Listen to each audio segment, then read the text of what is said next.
உங்க தன்னிச்சையா எக்காரணத்தை கொண்டு ஜீவோ போடக்கூடாது, அப்போ நாங்களாம் எதுக்கு இருக்கோம் அப்படிங்கிற மாதிரி நயினார் அவருடைய அவருக்கு அமைச்சருக்குலாம் நேரடி வாக்குவாதம் எல்லாம் நடைபெற்றது.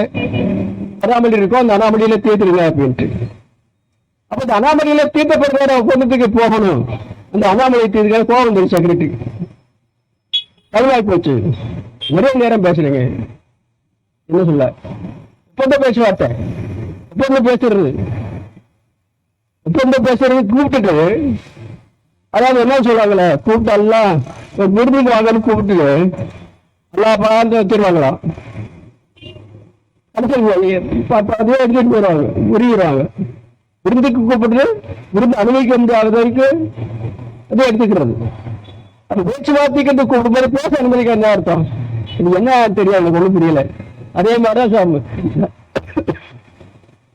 நாயனார் பேசும்போது அமைச்சர் சண்டைக்கு வந்தார். அது என்னவோ தெரியும், 2 பேரும் கல்ல பிடிக்க மாட்டேது. செக்ரட்டரியும் பிடிக்க மாட்டேன், மினிஸ்டரும் பிடிக்க முடியும். தமிழ்நாடு சண்டையை போட்டு வெளியே வந்தார்ல அமைச்சரோட. இல்லாம எங்க ஆட்சியில அமைச்சர்கள் சில சலுகைகளை சொல்லும் போது நீங்க ஏற்றுக்கொள்ளவில்லை என்ற வாதத்தையும் வைத்தார்கள். அதற்கு நம் அமைப்புகள் அவர்களை சார்ந்து பல விஷயங்களை பேச வேண்டியிருந்தது. அதையும் அந்த இடத்துல நான் பார்க்க வேண்டிய சூழ்நிலை ஏற்பட்டது. ஆகவே இறுதியாக அங்க பேசக்கூடிய நிலையில என்ன என்று சொன்னால், நயினார் அவர்கள் பேசும்பொழுது இந்த அமைச்சருக்கு சில கோபங்கள் வந்துச்சு. போக வேண்டிய அவசியம் இல்லை. ஒரு பேச்சுவார்த்தைக்கு அழைச்சிட்டு ஒரு தொழிற்சங்க சில குறைகளையோ கோரிக்கையை வைத்து பேசும் பொழுது அதை காது கொடுத்து கேட்டு அதற்கு பின்னால் அதற்கு என்ன சொல்யூஷன் என்பதை பார்க்க கடமை என்பதை உணராமல் அவர்கள் எடுத்த அடிப்பிலேயே பல்வேறு வார்த்தைகளை விட்டுட்டார். அது எல்லாத்துக்கும் கோபத்தை உருவாக்கியது. இருந்தாலும் அந்த காலத்தில் போட்ட ஒப்பந்தங்களை நீங்க நிறைவேற்றவில்லை. தண்டனைத்தனமான அடிப்படையிலே அதிகாரிகள் செயல்படுகின்றார்கள்.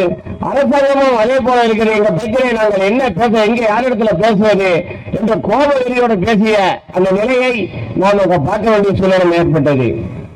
எனக்கு முன்னாலே பேசிய தொடர்கள் அமைச்சர் நயினார் 2 பேரும் சண்டை போட்டாங்க. அதே போல அண்ணன் டிடிஎஸ் அவர்கள் பேசும்போது போக்குவரத்து செயலாளர் சண்டை போட்டாரு அப்படின்லாம் சொன்னாங்க. அவர்கள் சண்டை போடுவதை பற்றி பிரச்சனை இல்லை. எதற்காக அவர்கள் பேசினார்கள், என்ன பிரச்சனை என்பதை பின்னால் சொல்கிறேன். ஆனால் அவர்கள் கோபப்பட்டதற்கும் அவர்கள் ஆத்திரப்பட்டதற்கும் முக்கியமான காரணம், இன்றைக்கு தொழிலாளர்கள் மத்தியிலே அதிகாரிகளுக்கும் தொழிலாளிகளுக்கும் பாகுபாடு வரக்கூடிய ஒரு நிலைமையை அரசு ஏற்படுத்தியுள்ளது என்ற விஷயத்தை அண்ணன் திருமலைசாமி அவர்கள் பேசும் பொழுது செயலாளருக்கு கோபம் வந்தது.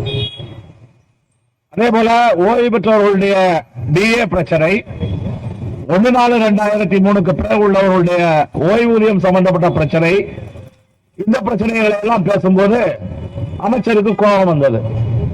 அவர்களுக்கு கோபம் வந்ததற்கான அடிப்படையான காரணம் என்ன என்றால், நாம் முன்வைத்த விவாதங்களுக்கோ நாம் கேட்ட கேள்விகளுக்கோ நாம் எழுப்பிய பிரச்சனைகளுக்கோ அவர்களிடம் பதில் இல்லை. அதான் காரணம், வேற ஒரு காரணம் இல்ல. நாம் முன்வைத்த வாதங்கள் எதையும் அவர்களால் மறுக்க முடியாது. நான் விவரங்களை சொல்கின்றேன்.